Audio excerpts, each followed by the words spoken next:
Saya pikir tadi saya masuk teori perundang-undangan, ternyata dosen lain yang masuk, tapi karena saya sudah bilang ke komite saya masuk jam 1:30, ya sudahlah. Ya. Ya kita mulai 1:30. Kalau tahu yang lain di awal yang masuk tadi saya tidak janji sama komite jam 1:30. Mohon maaf karena waktu kita terbuang 1/2 jam, ya, karena kesalahan saya. Karena kebetulan sebenarnya kalau pagi ini ada 2 mata kuliah, ya, teori perundang-undangan sama mata kuliahan. Cuman karena ternyata yang lain juga ada yang mau masuk, ya sudah silakan. Oke, ketika bicara hukum administrasi negara, sekarang saya ingin membahas tentang bagaimana ruang lingkup dari alami dalam menentukan bagaimana ruang lingkup dari hukum administrasi negara. Karena seperti saya katakan di awal pertemuan kemarin, bahwa sebenarnya hukum administrasi negara ini adalah pecahan dari hukum tata negara. Pada awalnya, dia adalah bagian dari hukum tata negara. Kemudian dengan berjalannya waktu, akhirnya hukum administrasi negara ini berdiri menjadi bidang hukum sendiri. Nah, karena dia awalnya adalah bagian hukum tata negara, ibaratnya dalam suatu ruang lingkup, akhirnya bingung untuk menentukan batas-batasnya. Yang mana sih yang termasuk dalam ruang lingkup HTN, mana yang masuk dalam ruang lingkup hukum administrasi negara. Nah, ada beberapa kesulitan dalam menentukan ruang lingkup hukum administrasi negara itu sendiri. Yang pertama, hukum administrasi negara berkaitan dengan tindakan pemerintah yang tidak semuanya tindakan itu ditentukan secara tertulis dalam peraturan perundang-undangan. Ada kebijakan-kebijakan nantinya yang merupakan tindakan-tindakan yang tidak tertulis, yang mana tindakan tersebut tidak ada diatur dalam peraturan perundang-undangan. Karena ada situasional tertentu yang mengharuskan pengambil kebijakan atau badan pejabat pun untuk melakukan suatu alasan hingga akhirnya kebijakan itu diambil. Kemudian kesulitan yang kedua dalam menentukan ruang lingkup hukum administrasi negara karena pembuatan peraturan. Pembuatan peraturan, keputusan-keputusan maupun instrumen hukum lainnya tidak hanya terletak pada satu lembaga. Kita tahu, kemarin saya katakan bahwa ketika kita bicara ranah hukum administrasi negara, ini lebih kepada eksekutif. Nah, eksekutif ini ada berbagai bidang yang ditangani. Taruhlah kalau kementerian saja. Ada Kementerian Keuangan, ada Kementerian Perdagangan, kemudian ada kementerian apa lagi? Sosial, Ketenagakerjaan, Kementerian Agama. Nah, masing-masing bidang tersebut tentu akan membuat peraturannya sendiri, akan membuat keputusan-keputusan tersendiri. Karena tidak terletak pada satu lembaga, ini yang menyebabkan kebingungan kita dalam menentukan ruang lingkup hukum administrasi negara. Sangat besar ruang lingkup dari hukum administrasi negara. Karena sangat besar instansi, badan, lembaga yang ada di Indonesia ini.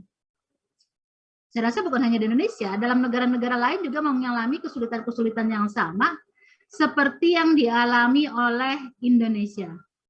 Kemudian yang ketiga, kesulitan dalam menentukan ruang lingkup hukum administrasi negara, ini karena hukum administrasi negara itu berkembang sejalan dengan perkembangan tugas-tugas pemerintahan dan kemasyarakatan. Artinya apa? Hukum administrasi negara itu sejalan dengan bagaimana perkembangan pemerintahan, bagaimana situasi-situasi yang nanti akan berubah-ubah, keadaan masyarakat yang berubah-ubah. Nah, sehingga akhirnya hukum administrasi ini juga berkembang sejalan itu. Contoh misalnya terkait tentang sekarang, perkembangan tugas-tugas pemerintahan. Dengan adanya COVID-19 ini saja, akhirnya kebijakan-kebijakan yang dibuat dalam ranah melaksanakan kewenangannya pada bidang hukum administrasi negara, cepat sekali perubahan-perubahannya. Seperti misalnya PPKM, ada PPKM level 1, level 2, level 3, sampai PPKM darurat, PPKM mikro, segala macam. Ini kan akhirnya berkembang, berubah dengan sangat cepat. Kemudian ini karena memang kita tahu bahwa hukum administrasi negara itu sendiri adalah dia berkembang dinamis. Dia berkembang lebih cepat. Nah, inilah kenapa akhirnya kita mengalami kesulitan dalam menentukan yang mana yang termasuk dalam ranah hukum administrasi negara itu sendiri. Namun, walaupun agak kesulitan dalam menentukan bagaimana ruang lingkup dari hukum administrasi negara, ada beberapa poin penting yang bisa kita garis bawahi, ya. Di mana secara garis besar, kalau kita bicara hukum administrasi negara, ada beberapa hal yang bisa kita catat. Yang pertama, bahwa pemerintah yang ada dalam hukum administrasi ini adalah perbuatan pemerintah dalam bidang hukum publik. Nanti ada bidang hukum publik bersegi 1. Nanti ada bidang hukum publik bersegi 2. Nah, ini. Ya, bersegi 1, bersegi 2 nanti. Kemudian kewenangan bidang pemerintahan di dalamnya diatur mengenai dari mana, dengan cara apa, seperti bagaimana pemerintah menggunakan kewenangannya detail diatur. Bidang pemerintahan apa? Misalnya pemerintahan di bidang lingkungan, kemudian di bidang perdagangan. Nah, kewenangan itu diatur secara detail dan spesifik. Bagaimana cara penggunanya, bagaimana pemerintah menggunakan kewenangan itu semua diatur. Nah, ini ada dalam, kalau ada bicara kewenangan, itu jelas sudah masuk ranah hukum administrasi negara. Anda buka undang-undang pemerintahan daerah, ada kewenangan di situ. Nah, itu sudah masuk ranah hukum administrasi negara. Kemudian bicara tentang KPK, ada bicara kewenangan KPK. Nah, itu bicara tentang bagaimana ranah hukum administrasi negara sebenarnya. Kemudian kewenangan kejaksaan apa? Nah, ini sebenarnya ranah hukum administrasi negara. Jadi mudah kalau kita bicara kewenangan, itu sudah masuk dalam ranah hukum administrasi negara. Cuma kewenangan ini kewenangan apa? Kewenangan dalam bidang pemerintahan. Kemudian yang ketiga, akibat-akibat hukum yang lahir dari perbuatan atau penggunaan kewenangan tersebut. Dari kewenangan tersebut ada akibatnya. Nah, bicara tentang akibat ini juga, ya, dari penggunaan kewenangan tersebut itu juga masuk dalam ranah hukum administrasi negara. Kemudian selanjutnya keempat, ini tentang bagaimana penegakan hukum dan penerapan sanksi dalam hukum administrasi negara. Jadi kalau penegakan hukum, penerapan sanksi dalam bidang pemerintahan, khususnya sanksinya kalau kita bicara hukum administrasi negara, ini lebih kepada sanksi administratif. Ini masuk dalam ranah hukum administrasi. Nah, hukum administrasi negara itu juga bisa dibagi-bagi secara lebih detail. Ada hukum administrasi negara yang dikatakan han heteronom. Kemudian ada han otonom. Kemudian ada han umum. Ada han khusus. Ini pembagian-pembagiannya. Oh ya, bagian kuliah saya langsung saja bisa Anda buka di slide. Ya, semua sudah saya masuk di sana. Han heteronom. Han heteronom ini han yang bersumber dari peraturan perundang-undangan. Ya, baik itu undang-undang dasar, yang bagaimana seluk-beluk organisasi dan fungsi administrasi negara. Kemudian han otonom. Ini terkait tentang bagaimana hukum operasional yang diciptakan pemerintah dan administrasi negara. Ini kalau han otonom ini bicara secara sektoral. Misalnya ada sektor pertanian, sektor perdagangan, seperti itu. Jadi dalam operasional pelaksanaan secara lebih detail lagi kalau han otonom. Kemudian han umum, dia berkenaan dengan peraturan-peraturan umum mengenai tindakan hukum dan hubungan hukum administrasi atau prinsip-prinsip yang berlaku untuk semua bidang hukum administrasi. Jadi ini kalau han umum, dia secara umum apapun yang menyangkut tindakan yang termasuk dalam bidang hukum administrasi negara, maka ini termasuk dalam bagian han umum.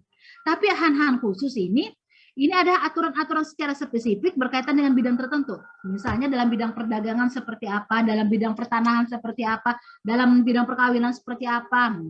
Ini peraturan-peraturan khusus, ini termasuk dalam han khusus itu sendiri. Ini kalau kita lihat pembagian han, kalau kita gambarkan dalam bagian ini ada han otonom, han heteronom, han umum, dan han khusus. Nah ini bagiannya. Ya sebentar.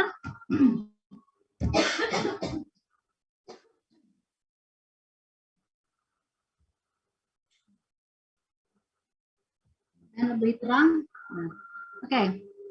Nah, kedudukan han ya. Kalau kita melihat bagaimana sebelum abad ke-19. Ini saya mencoba beri yang terang karena ini ruangannya mungkin karena rumah saya agak gelap, jadi di layar saya agak gelap tampilannya. Oke. Nah, sebelum abad ke-19, hukum administrasi negara itu sendiri merupakan bagian dari hukum tata negara. Kemudian setelah abad ke-19, han sendiri ini merupakan bagian dari hukum publik. Dia akhirnya lebih tinggi, ya, maksudnya keluar dari HTN, dia akhirnya sejajar dengan HTN dan hukum pidana.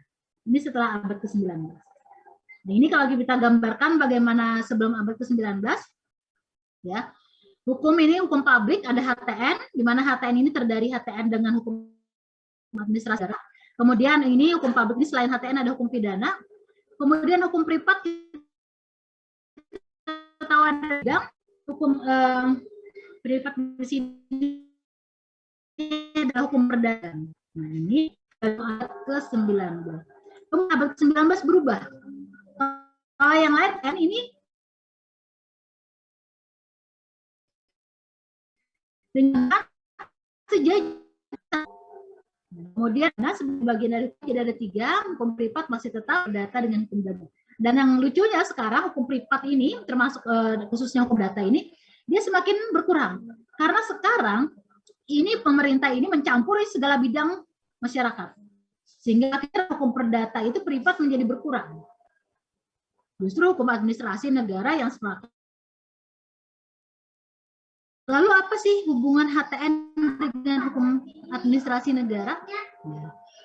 Karena dia pada awalnya bagian dari HTN dan sekarang sudah berdiri sendiri menjadi bidang hukum sendiri.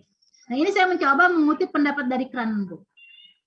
Dia mengatakan HTN merupakan keseluruhan aturan hukum yang mengatur struktur susunan umum negara, sedangkan kalau hukum administrasi negara itu mengatur komposisi dan wewenang dari alat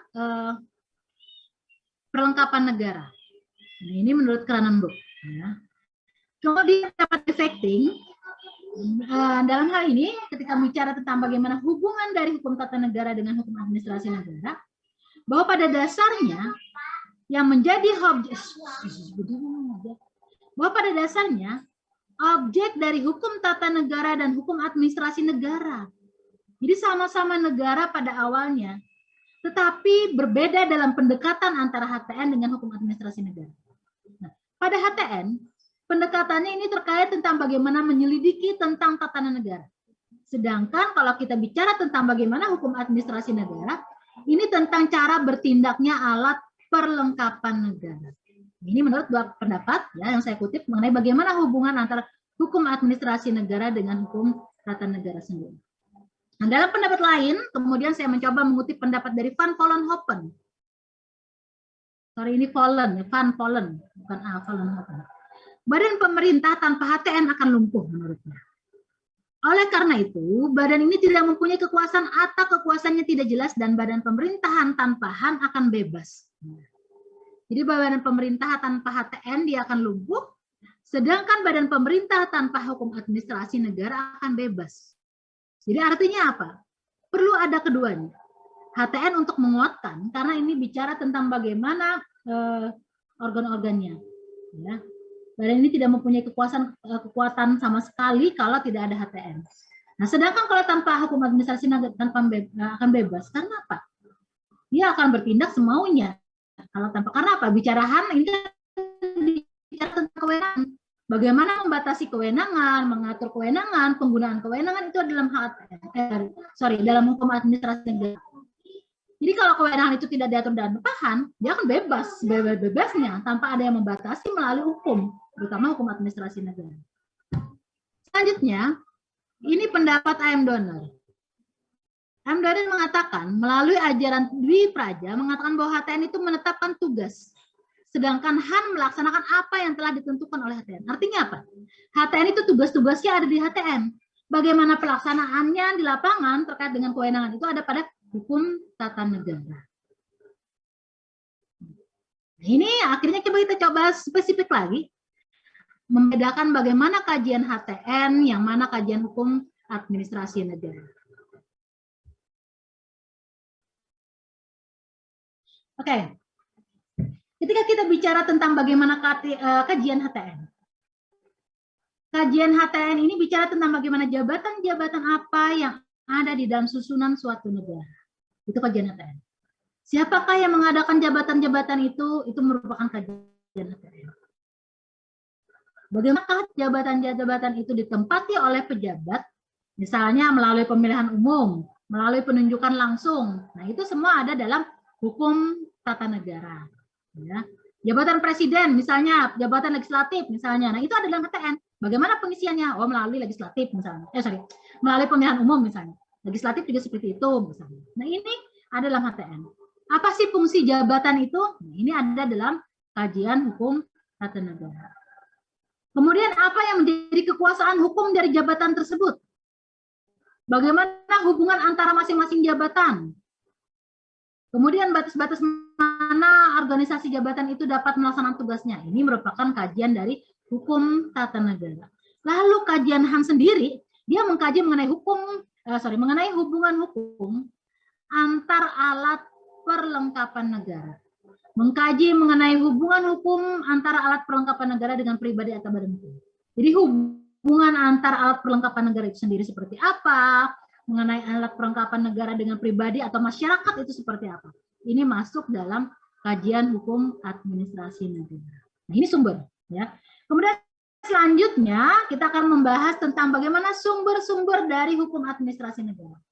Nah, sebelum kita bicara tentang sumber-sumber hukum, apa sih yang dimaksud dengan sumber hukum itu sendiri? Sumber hukum itu adalah segala sesuatu yang dapat menimbulkan aturan hukum. Segala sesuatu yang dapat menimbulkan aturan hukum itu yang dimaksud dengan sumber hukum. Nah, sumber hukum sendiri sering digunakan dalam beberapa arti. Yang pertama, dia sebagai asas, sebagai sesuatu yang merupakan permulaan hukum.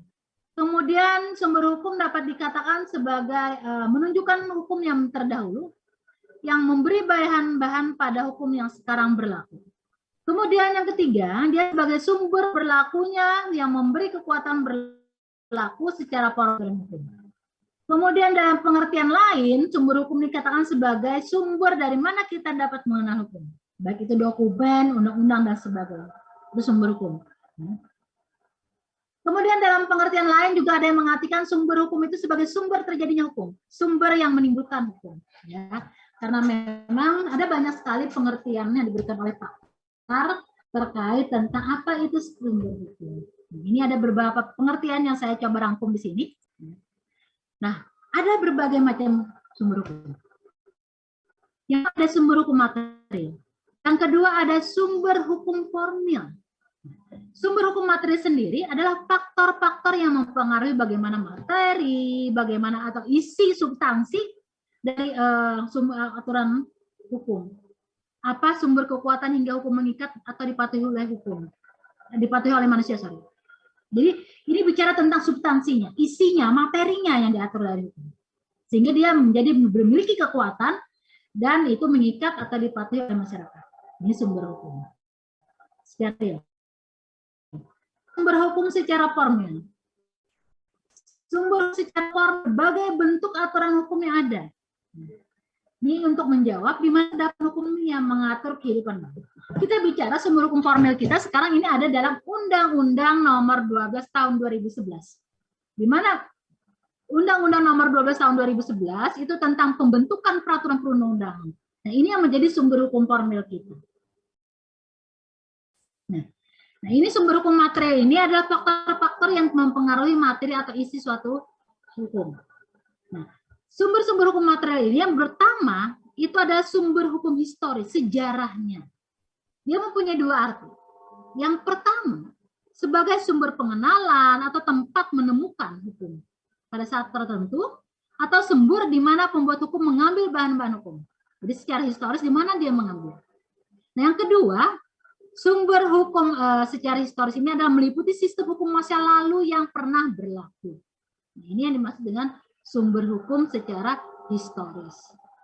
Kemudian ada sumber hukum sosiologis. Sumber hukum sosiologis ini meliputi faktor-faktor yang mempengaruhi isi atau materi hukum. Situasi sosial, hubungan sosial, situasi, bagaimana perkembangan politik yang ada, bagaimana perkembangan internasional. Nah, ini termasuk dalam sumber hukum sosiologis. Hukum itu sendiri akan sesuai dengan realitas sosial atau kehidupan masyarakat. Itu yang perlu kita catat. Sehingga akhirnya misalnya ketika kita bicara sumber hukum sosiologis, kita melihat bagaimana masyarakat kita sekarang dihantui oleh pandemi COVID-19.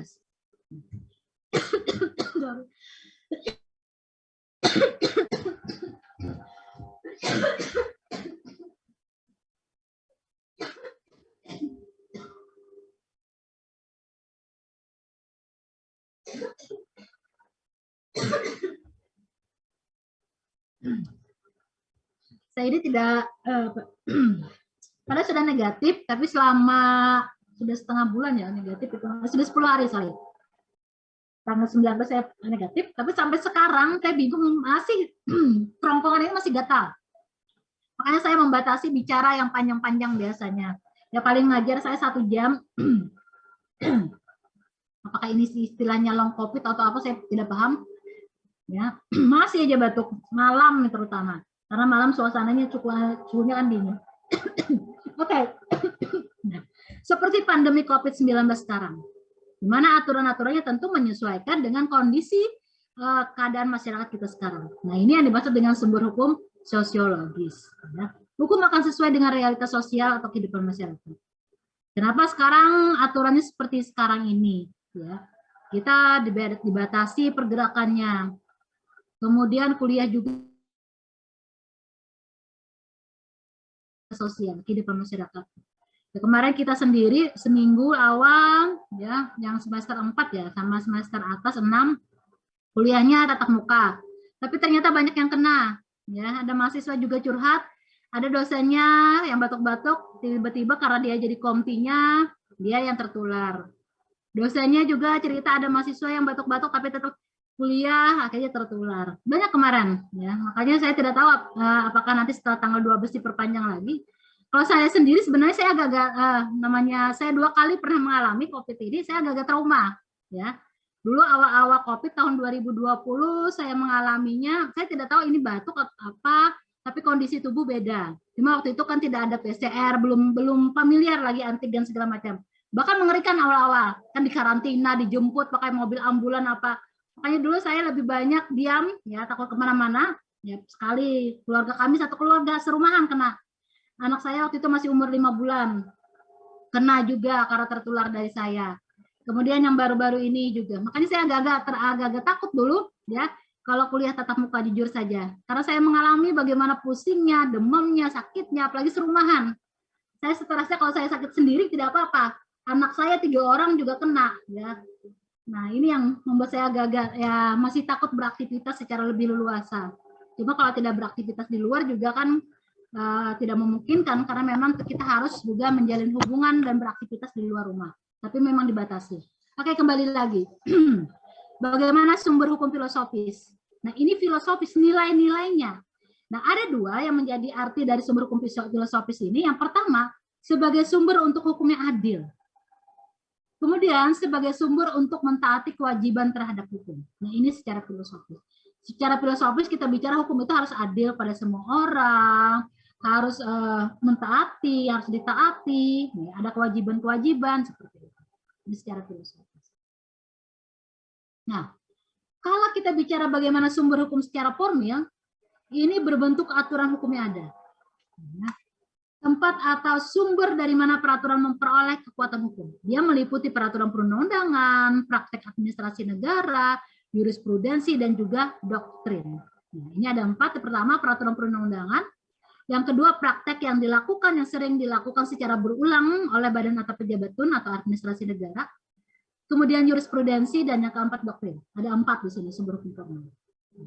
Kita coba uraikan. Yang pertama ada sumber hukum berupa peraturan perundang-undangan. Peraturan perundang-undangan sendiri ada semua peraturan yang bersifat mengikat secara umum yang dibuat oleh Badan Perwakilan Rakyat bersama pemerintah, baik di pusat maupun di daerah.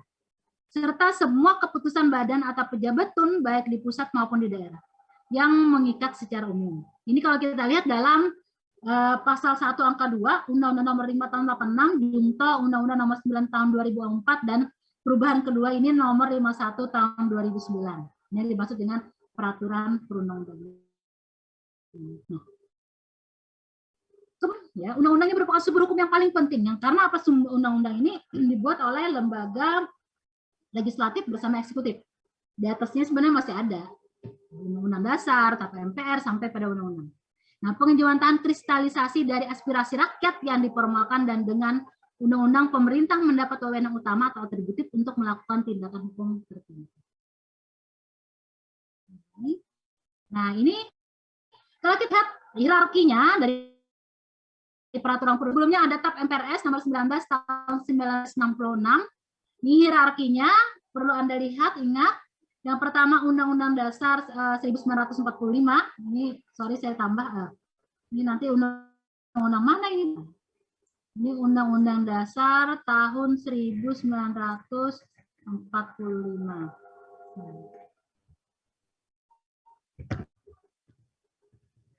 Kemudian yang kedua TAP MPR. Yang ketiga Undang-Undang garis miring Peraturan Pemerintah pengganti Undang-Undang. Kemudian selanjutnya ada peraturan pemerintah, ada keputusan presiden, ada keputusan lain-lain termasuk keputusan menteri di sini. Nah, ini menurut TAP MPRS nomor 19 tahun 1966. Kemudian berubah lagi. Bagaimana jenis dan hierarki peraturan perundang-undangan? Setelahnya TAP MPRS nomor 19 tahun 66 tidak berlaku lagi karena sudah ada keluar Undang-Undang nomor 10 tahun 2004 ini. Di mana dalam pasal 7 ada mengatur terkait tentang bagaimana jenis dan hierarki dari peraturan perundang-undangan. Yang pertama, kalau menurut pasal 7 Undang-Undang nomor 10 tahun 2004, ini ada Undang-Undang Dasar tahun 1945. Kemudian ada Undang-Undang garis miring Peraturan Pemerintah pengganti Undang-Undang. Kemudian ada peraturan pemerintah. Yang keempat ada peraturan presiden. Yang kelima ada peraturan daerah. Nanti yang di bawahnya nanti di bawah peraturan daerah ada peraturan desa. Ini menurut Undang-Undang nomor 10 tahun 2004. Nah, yang sekarang berlaku seperti apa? Nah, yang sekarang berlaku ini menurut Undang-Undang nomor 12 tahun 2011. Kalau menurut Undang-Undang nomor 12 tahun 2011, terkait hierarki peraturan perundang-undangan seperti yang tampak dalam slide yang saya tampilkan ini. Nah, sekarang berubah lagi. Kalau dalam Undang-Undang 10 tahun 2004 tidak lagi TAP MPR ada. Nah, sekarang dikembalikan. Ya. Kalau menurut Undang-Undang nomor 12 tahun 2011 ini, yang pertama Undang-Undang Dasar tahun 1945, yang kedua TAP MPR. Nah, kembali lagi kan, yang tadi di dalam Undang-Undang 10 tahun 2004 hilang, kemudian kembali lagi. Kemudian yang ketiga, Undang-Undang garis miring Perpu. Kemudian yang keempat, peraturan pemerintah. Yang kelima, peraturan presiden. Kemudian perda juga dipisah. Nah, kalau dalam Undang-Undang 10 tahun 2004, itu perda itu provinsi dan perda kabupaten kota jadi satu. Nah, Undang-Undang nomor 12 tahun 2011 ini memecah. Perda provinsi di atasnya, baru di bawahnya ada perda kabupaten kota. Ini ada alasannya. Kenapa akhirnya perda provinsi dan perda kabupaten kota yang menurut Undang-Undang 10 tahun 2004 ini digabung kemudian dipisah? Karena terkait tentang bagaimana pelaksanaan otonomi daerah pada saat itu. Pada saat berlakunya Undang-Undang 10 tahun 2004, ya, pemerintah daerah itu seperti raja-raja kecil. Mereka seperti berkuasa karena merasa perda kabupaten kota ini setara dengan perda provinsi, sehingga garis koordinasi antara pemerintah provinsi dengan pemerintah kabupaten kota itu terputus. Jalan masing-masing akhirnya. Kabupaten kota tidak mau menaati dengan provinsi kalau dia bertentangan aturannya. Dia lebih memilih aturan yang ada di perda kabupaten kotanya sendiri. Nah, ini yang menyebabkan akhirnya sesuatu hal yang sangat membahayakan dalam NKRI, Negara Kesatuan Republik Indonesia. Dia kan masih bagian dari NKRI dan bagian kalau kita bicara hierarkinya itu juga harus jelas, sehingga akhirnya dipecahlah perda provinsi dan perda kabupaten kota. Nah, ini. Kemudian sumber formil dari hukum administrasi negara adalah praktek administrasi negara. Kalau tadi peraturan perundang-undangan, yang kedua praktek administrasi negara. Karena apa? Ini bukan undang-undang sebenarnya. Ya. Saya perbaiki kata-katanya. Karena peraturan perundang-undangan. Nah, ini agak menyesatkan nanti. Kenapa undang-undang? Karena peraturan. Halo, mengajar dulu lah.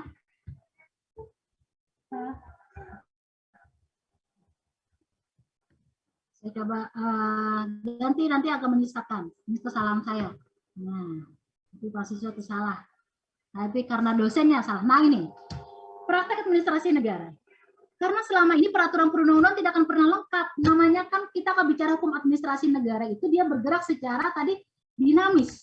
Nah, karena hukum administrasi negara itu bergerak secara dinamis sehingga akhirnya perubahannya cepat.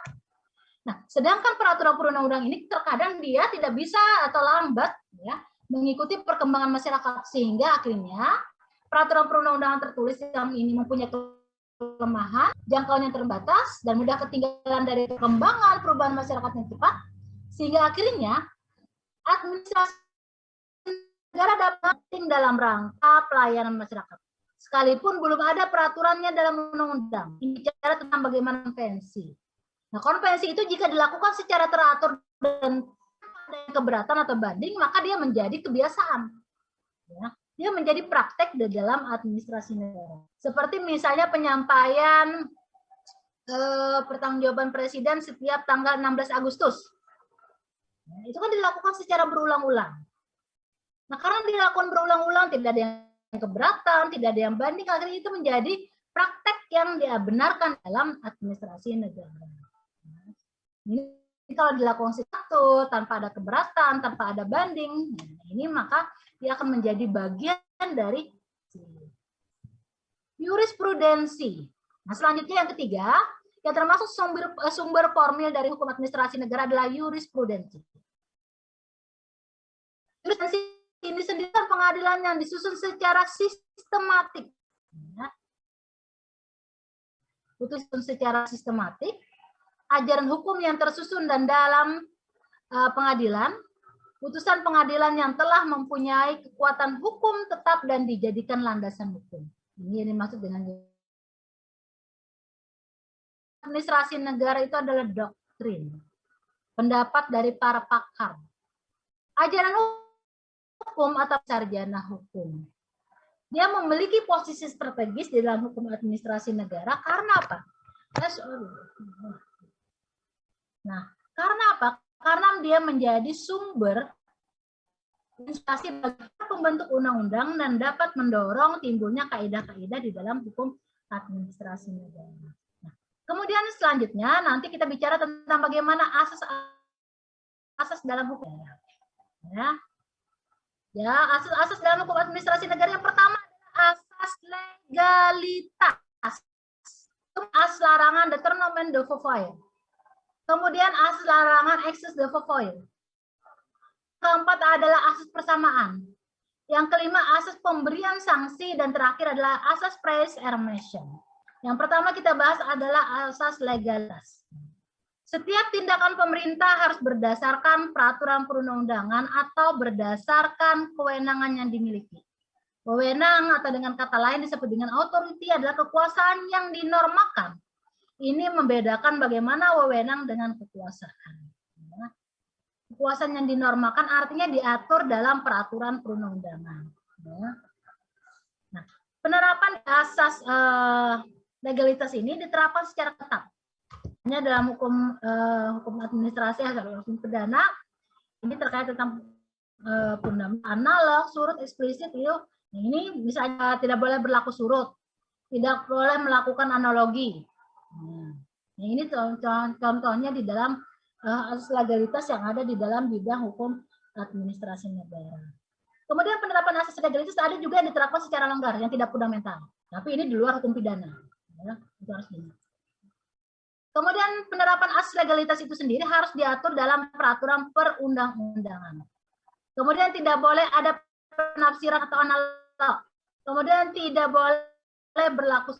Ya harus kita ingat di dalam penerapan asas legalitas ini. Ada 3 ini. Harus diatur dalam peraturan, ada penafsiran, kemudian boleh berlaku surut. Tapi ada satu hal yang aturan yang berlaku surut di mana? Dalam undang-undang tentang peradilan HAM. Walaupun berlaku surut dan artian yang terbatas. Nah, nanti Anda akan temukan asas berlaku surut ini sebenarnya di dalam undang-undang HAM. Nanti dalam mata kuliah HAM saya akan jelaskan kenapa sih disimpangi padahal tidak boleh ada asas yang tidak berlaku surut, tapi nyatanya ada undang-undang peradilan HAM ini ada sedikit menyimpangi. Karena ada masih mengatur tentang asas yang berlaku surut ini, walaupun dalam kapasitas yang terbatas. Nanti dalam secara lebih detail lagi. Nah, penerapan asas legalitas ini menunjang kepastian hukum dan persamaan perlakuan. Kepastian hukum, suatu peraturan akan membuat semua tindakan yang dilakukan pemerintah itu dapat diramalkan lebih dahulu dengan melihat peraturan perundang-undangan yang berlaku. Kemudian ada persamaan perlakuan, di mana setiap orang yang berada dalam situasi yang ditentukan dalam peraturan, itu berhak dan berkewajiban seperti apa yang ditentukan dalam aturan tersebut. Kemudian, ya memang ada kelemahan, tidak ada sesuatu yang sempurna dalam aturan buatan manusia ini. Ada kelemahan dalam pelaksanaan asas legalitas, ini karena apa? Mengharuskan penyelenggaraan pemerintahan harus memenuhi persyaratan. Efektivitas, legitimasi, yuridiktivitas, kemudian legalitas, moralitas, efisiensi. Ya. Efektivitas mengenai bagaimana sasarannya, tepat tidak, efektif tidak. Legitimasi ini bicara jangan sampai menimbulkan heboh karena tidak dapat diterima. Nah, seperti misalnya sekarang di dalam bidang ketenaga kerjaan, jaminan hari tua ini kan menimbulkan polemik. Karena apa? Jaminan hari tua baru bisa dicairkan setelah usia 56 tahun. Nah, ini kan akhirnya menimbulkan kehebohan. Ini hasil legalitas. Kemudian kalau kita lihat dalam Undang-Undang Cipta Tenaga Kerja juga, itu kan menimbulkan kehebohan. Maka akhirnya ini kan juga kemarin putusan MK, ya, akhirnya ini juga berakibat terhadap bagaimana eksistensi keberadaan dari Undang-Undang Cipta Tenaga Kerja sendiri. Kemudian selanjutnya ada yuridikitas, ya, yuridiksi, di mana perbuatan penyelenggara negara tidak boleh melanggar hukum dalam arti luas. Kemudian legalitas itu harus berdasarkan undang-undang dalam arti luas. Moralitas menjunjung nilai moral dan etika. Kemudian efisiensi, hemat, dan optimal dalam hasil. Nah, bagaimana ukuran kewenangan? Nah, ketika kita bicara kewenangan, ada rasio loci, ada rasio metri, ada rasio temporis. Kemudian akibat dari keberlakuan itu ada ex non, ada ex non. Ya. Nah, ini ukuran kewenangan. Yang pertama, kita bicara contoh tentang bagaimana rasio loci. Ada yang masih ingat rasio loci ini apa? Ada yang masih ingat? Rasio loci.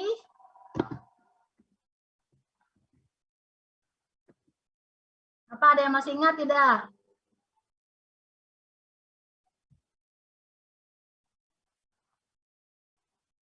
Aspek dari rasio. Nah, ini kita bicara tentang bagaimana aksiolosi ini. Ini bicara tentang bagaimana tindakan dalam bidang hukum administrasi. Ya, ada hal-hal yang harus diketahui terkait tentang bagaimana hukum ini, terutama yang bicara tentang sorry.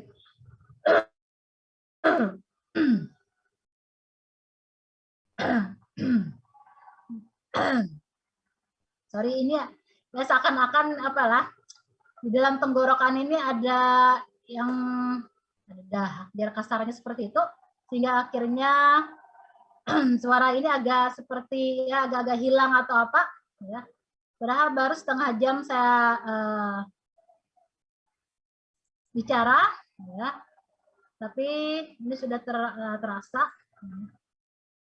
Oke. Kita kembali lagi terkait tentang bagaimana aksiolosi tadi ya. Nah, ini kita bicara tentang aksiolosi ini ya. Artinya bagaimana tempat dibuatnya. Ya, tempatnya. Kemudian rasio matri.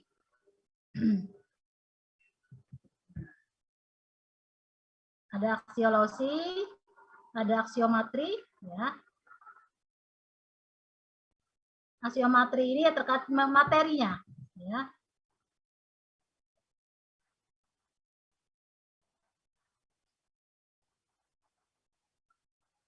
Ini artinya kita bicara tentang bagaimana rasio itu misalnya seperti perbandingan sebenarnya. Kita melihat rasio matri ini terkait tentang kita membandingkan dari materi yang ada.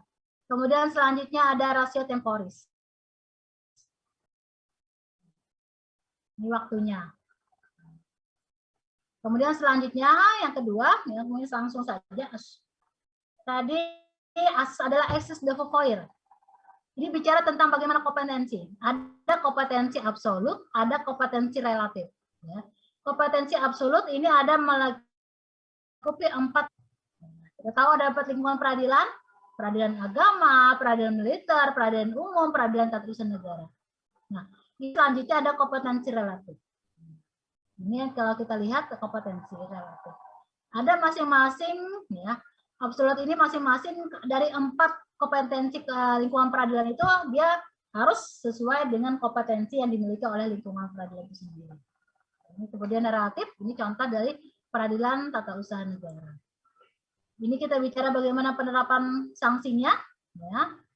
Ada kumulasi internal, penerapan sanksi administrasi bersama-sama sanksi hukum yang sama. Kemudian ada kumulasi eksternal, penerapan sanksi yang berbeda secara bersamaan. Nah, ini sanksi sendiri dalam hukum administrasi nanti. Ya, ada sanksi ini bestur duang, duang som. Ada pengenaan denda administrasi, ada penarikan kembali. Oke, suara saya semakin tambah serak ya. Saya mohon maaf. Mungkin nanti terkait dengan ACC ini akan saya bahas lagi di dalam pertemuan selanjutnya. Saya tidak bisa lagi. Saya harus menyimpan suara saya karena jam 3:30 nanti saya juga akan mengajar lagi. Saya mohon maaf. Saya lihat absennya sudah sesuai saja yang hadir. Saya kira sampai di sini. Terima kasih atas perhatiannya. Salam. Waalaikumsalam.